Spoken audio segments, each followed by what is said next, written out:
Welcome to The Professor is Live with Mark Salisbury, Professor of Computer Science at the University of St. Thomas.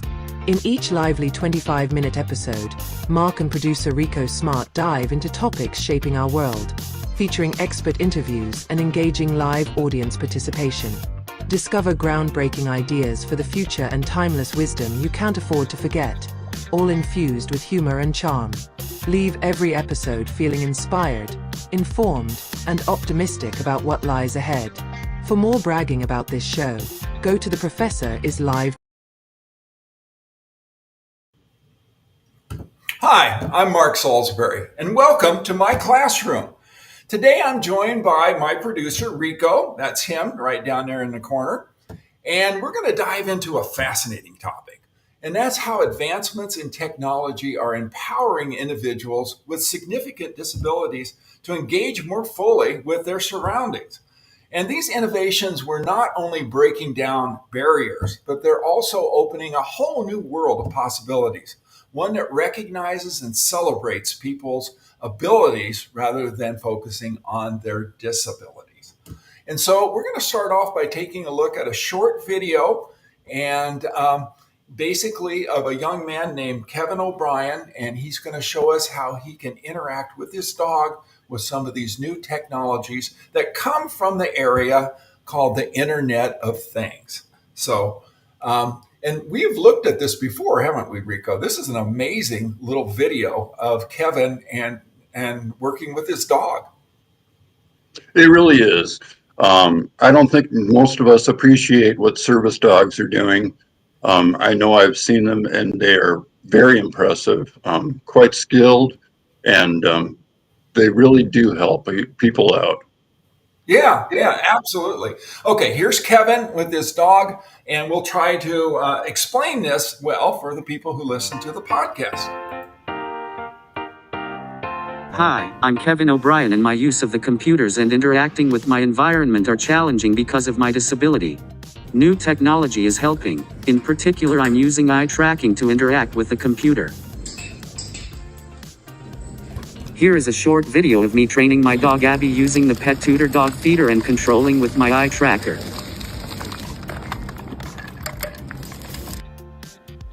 This shows how I use eye tracking to type a message. And then it speaks for me.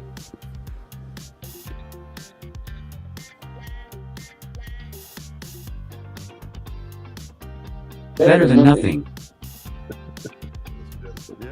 Thanks.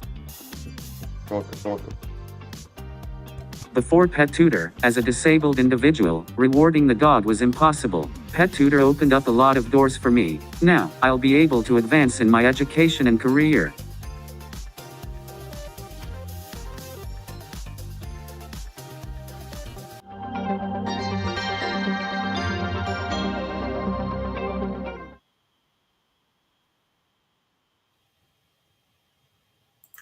Wow, that's pretty cool, don't you think, Rico? Absolutely. It's amazing how the interaction takes place. Yeah, and then, for people who aren't seeing the video, of course, we're doing our live show right now, and it's all about showing people how we make this podcast, right? Rico and I call it, we're showing people how we make the sausage. And so, but for the people who are going to hear this as a podcast, what we're seeing is a young man in a wheelchair, and he is actually feeding his dog by pressing on a little button, and it actually, this very smart device goes and feeds this dog a treat. And so what it is, that's all part of the training and things like that. And then the other thing he talks about is how he moves his wheelchair with his eye tracking, but he also can use it to create his text to speech, right? And so that was kind of an artificial voice that we're hearing in the background. So this is really kind of an integrated product, but that dog feeder is got a lot of intelligence in it. And so we're going to go and talk to the guy who designed the software and made that thing smart. So let's go and take a look at, and this is part. Oh, you know what? Rico, you almost had me skip over my rabbit story. Oh, let's not leave Buck out. Buck is a Yeah, friend of mine. we'll put this in, and you can cut this part out, right? Whenever we make the podcast. Okay, look at this. This new technology is based on advancements with the Internet of Things, where the next wave isn't just about smart devices, it's about making life easier. All right. And that got me thinking. And you know me, Rico, I'm always about me, right? So when my daughter left for college, she left behind her pet rabbit, Buck. Now, I love Buck, but wouldn't it be amazing if the Internet of Things could take care of the little things for me? Picture this. I'm watching the game and I simply say, let Buck out. And the system opens his door and he hops over to join me.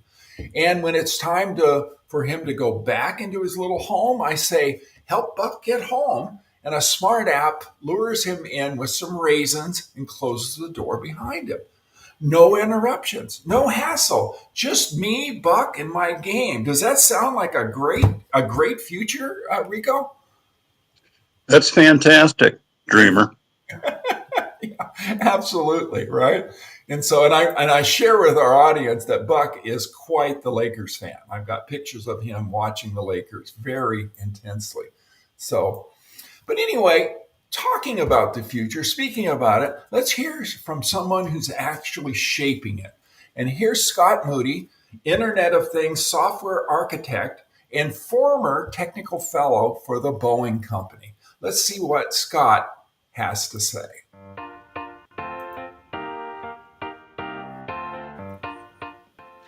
Welcome, Scott. I know you've been working on some exciting advancements in this space, such as the dog feeder that Kevin is using in the video.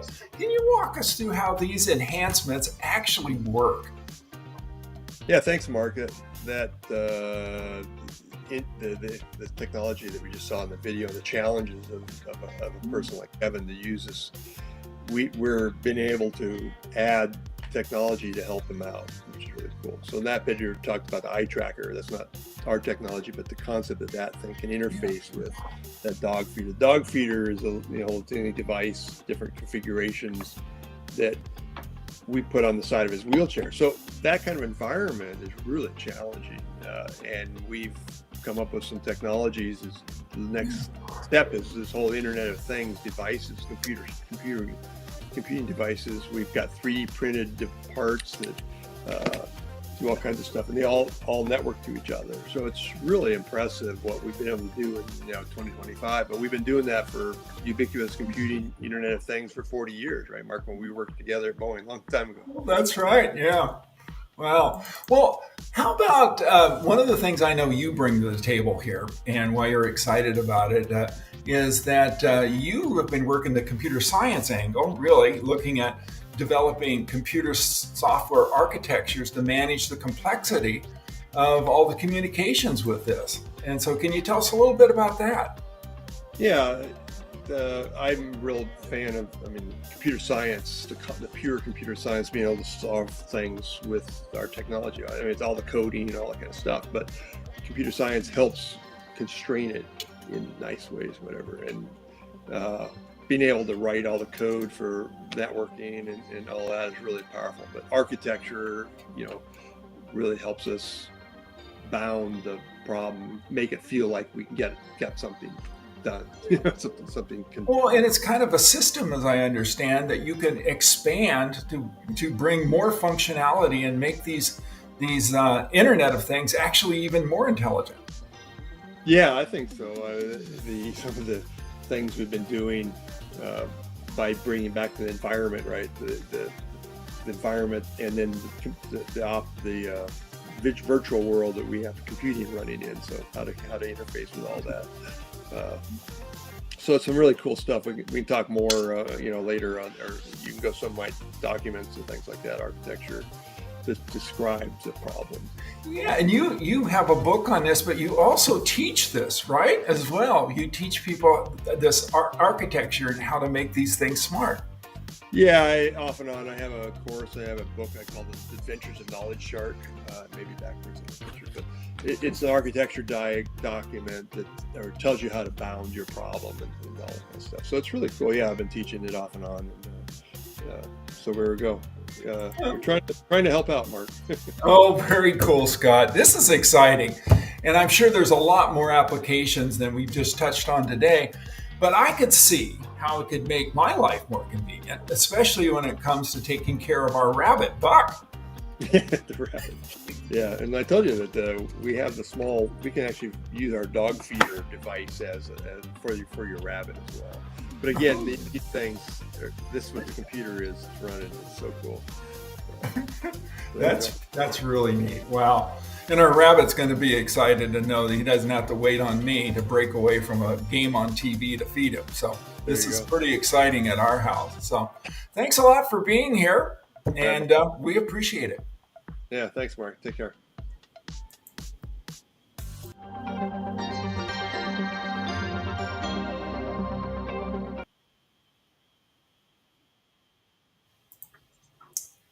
Well, Rico, that was a pretty interesting interview. Did you notice anything unusual when Scott held up his book? I believe my dyslexia was acting up. It was. It's because I had this thing on mirror view. If you look over my shoulder here, you'll see the clock is actually reverse.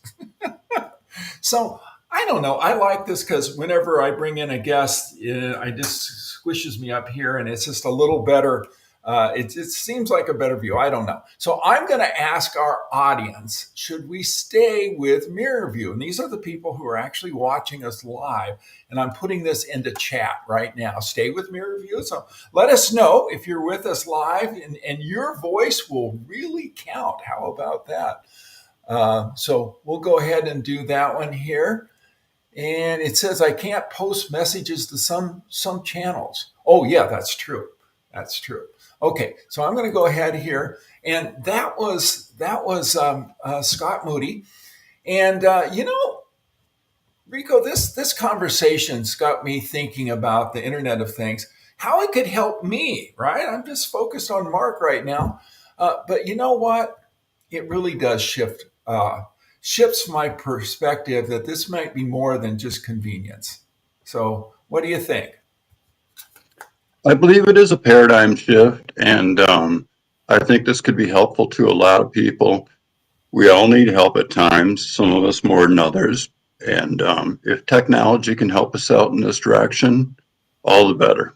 There's the wisdom. There's the wisdom of my producer, Rico, right there. And he's right, a lot of people. The World Health Organization estimates that 1.3 billion people, that's 16% of the global population, experience a significant disability. And so the WHO, which is the World Health Organization, calls these advancements assistive technologies. And their primary goal is to enhance independence and improve well-being.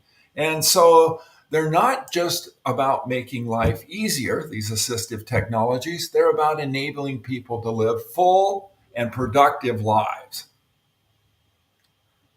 I'm sure glad I wrote that out ahead of time.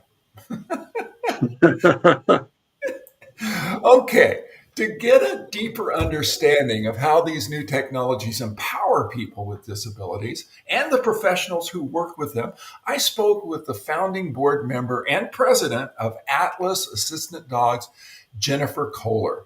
And here's what Jennifer has to say to us. Welcome, Jen, to The Professor is Live. You train dogs who work with people with profound disabilities, and you have seen these new technologies in action.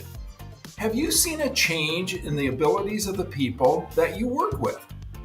Absolutely. And one thing that makes our organization unique is that we work with owner trainers to train their own dogs. And so for many people with profound disabilities or that have limited dexterity, limited mobility, having a device like one of these feeders is the difference between training their dog to support themselves and not training a dog at all. So it can be a profound difference in independence.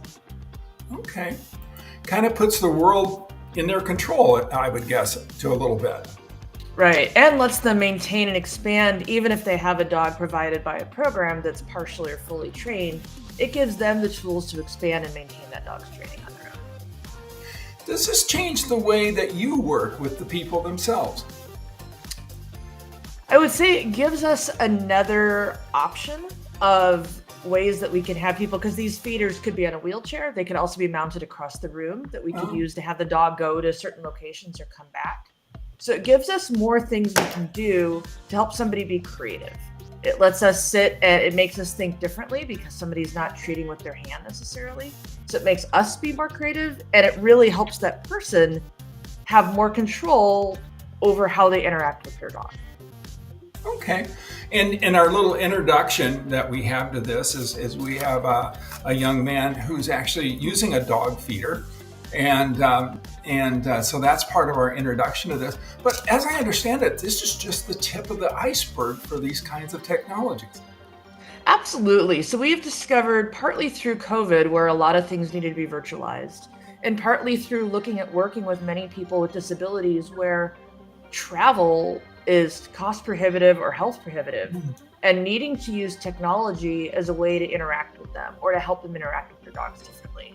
And so there are many different things we've found, even from ways of adapting cell phones or adapting remote controls that we can use, and definitely a lot with virtualization that we can use to help our clients and help people with disabilities have a lot more access to the world than they otherwise would.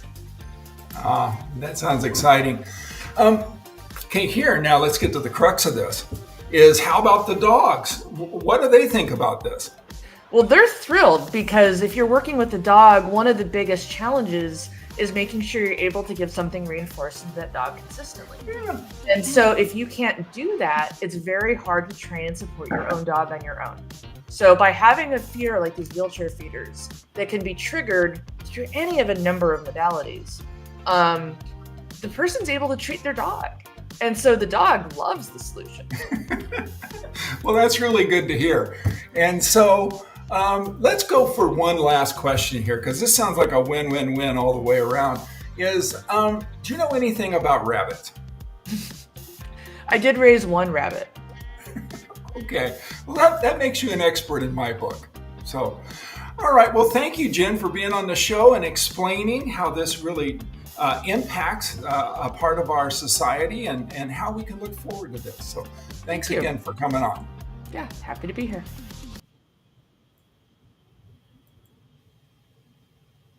And there we go. And of course, I pushed the button and cut us out too early, Mark. But I do have great news for our audience. We actually have a chat message. And so it's not about the mirror view, but it is a message that says, we don't have a rabbit, just grandkids. But I got to fess up. It's actually by Sherry Salisbury, who's married to my cousin in Oregon. So a big shout out to her to give us our first official text message. Don't you think, Rico? Absolutely. Yeah. Okay. And as far as the mirror image goes, if you can make time actually go backwards, you might have something. Yeah, we would. I think we all would go for that one right there. So, well, you know what is the thing I was thinking about after this, Rico, is I wanted to explore what it takes to design and develop these assistive technologies. Because as Scott was explaining, that you really bring the intelligence of the internet, right onto these new technologies. And so they can really do amazing things. So I reached out to Wes Anderson, and he's the president of Smart Animal Training Systems, to find out what skills the next generation of designers and engineers will need. So let's see what Wes can tell us.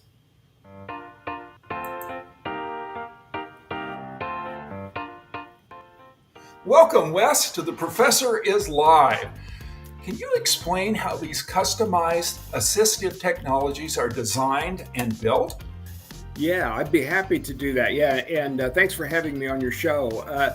We made a change a few years back to switch all of our production from injection molded plastic over to 3D printers. So we have a small 3D print farm, if you will, that we do not only prototype work, but production parts on.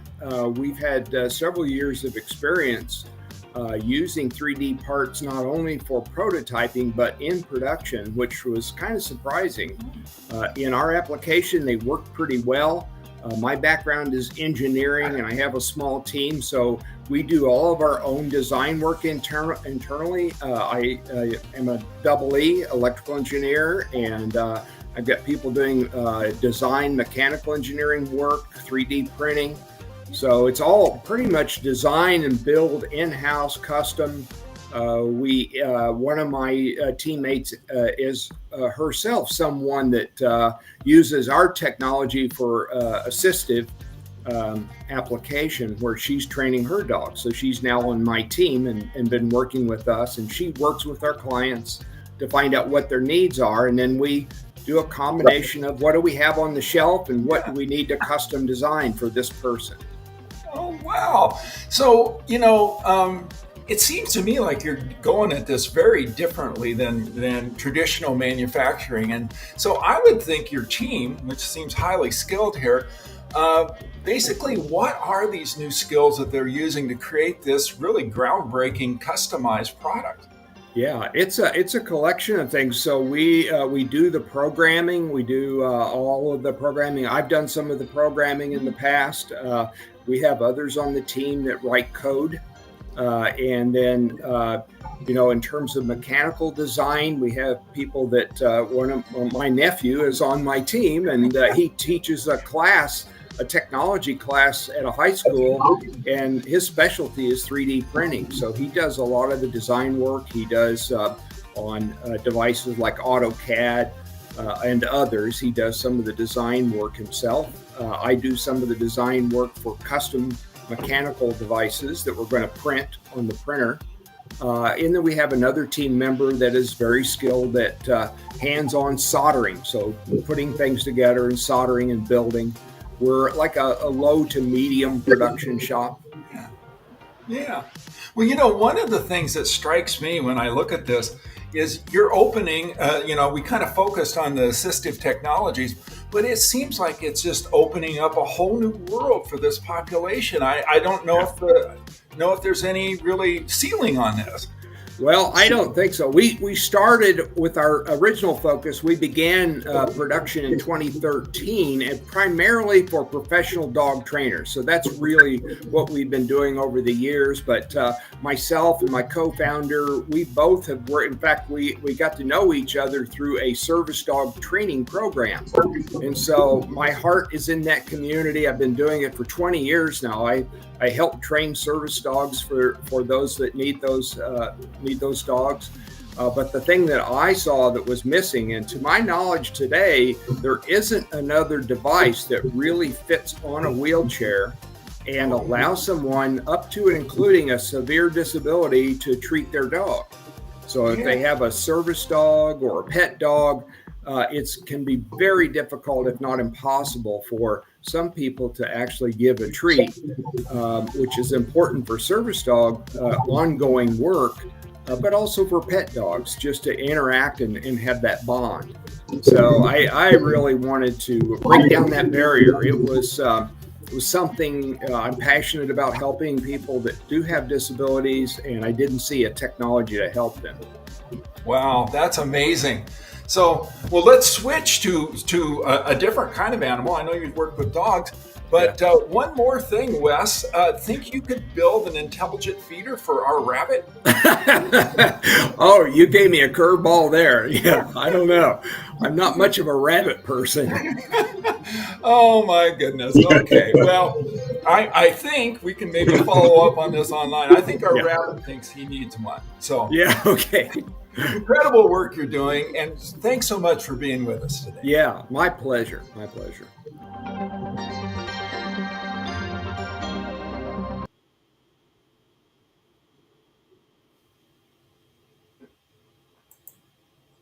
And there you have it, Rico. You've met our pet rabbit, Buck, right?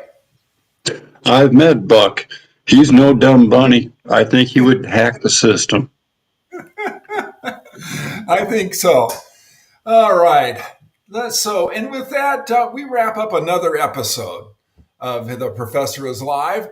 And Rico, aside from my personal rabbit aspirations, I think it's clear that the latest developments in the Internet of Things isn't just about convenience, it's about inclusion.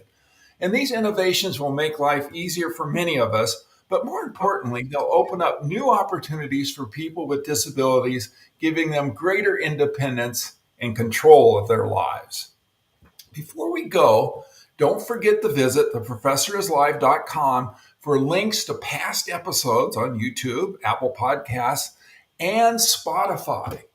And so we want to say thanks for joining us today, those people listening by podcast. And also we want to thank those people who've tuned in to our LinkedIn Live, and actually it's YouTube Live and Facebook Live broadcast showing how we make the sausage for this. Isn't that right, Rico? Absolutely. I want to thank all our friends for joining us. Yes, very good. So we'll see you next time on The Professor is Live. Watch past episodes of The Professor is Live on www.theprofessorislive.com. Videos are on YouTube's The Professor is Live channel, and podcasts are available on Apple, Spotify, and Google. Hosted by Mark Salisbury. Produced by Rico Smart. Special thanks to Kevin O'Brien for sharing his world with us. Thanks to Scott Moody, Internet of Things software architect and former technical fellow for the Boeing Company. Thank you to Jennifer Kohler, founding board member and president of Atlas Assistance Dogs. And thanks to Wes Anderson, the president of Smart Animal Training Systems. The Professor is Live with Mark Salisbury. Copyright 2025.